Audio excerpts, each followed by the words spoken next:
mynews.studio. Picture this, a snowy highway in Norway, and all you see are silent electric cars. Not a single gasoline engine humming along.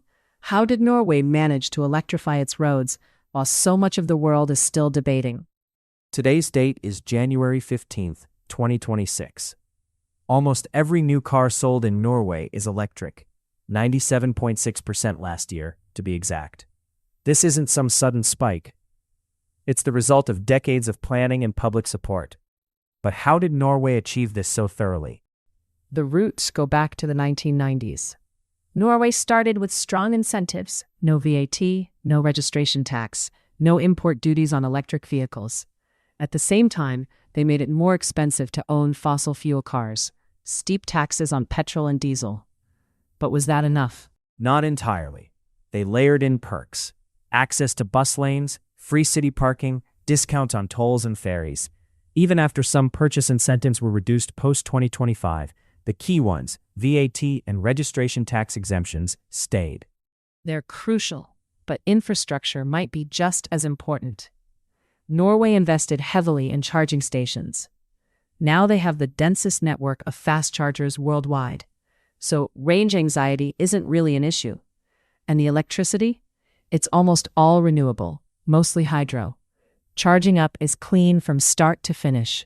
That renewable grid changes things. In other countries trying to electrify transport, a lot of the electricity still comes from fossil fuels. So, can Norway's model actually work elsewhere? That's the heart of it. Norway doesn't make most of its own cars. They import them. So, in theory, other countries could do the same if they use financial levers and really invest in chargers. But when you look at places like the US or Germany, bigger populations, bigger electricity demands, and less political unity, it's not so simple. Can they build charging networks that quickly? Will their grids keep up? And on the ground, has Norway's economy or energy supply struggled with the switch? Any hiccups in daily life? Actually, no major problems. The grid has stayed stable. No blackouts, no instability, even as EV numbers soared. That's thanks to the renewable energy base and the careful charger rollout. For drivers, costs dropped and charging became available almost everywhere. But there are still gaps in rural areas like Finnmark. So, it's not completely smooth. What issues still need attention? Regional differences are the main hurdle now.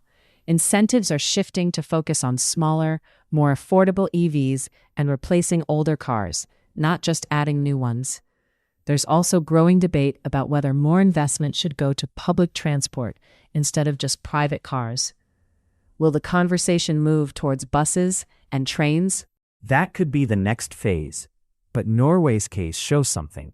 With targeted policy and steady investment, rapid decarbonization can happen. Is this the kind of proof other countries need to take bigger steps? It seems so. Norway's near-total EV adoption isn't just a local story. It sends a signal worldwide. If a country built on oil wealth can electrify nearly every new car, what's really standing in the way for others?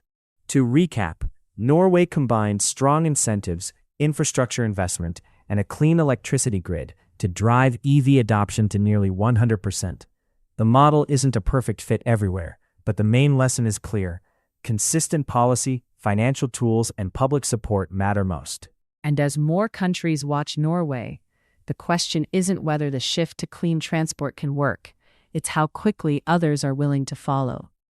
Thanks for joining us as we broke down Norway's electric revolution and what it could mean for future transport. Thank you for listening. This episode was brought to you by mynews.studio. Try it now for free.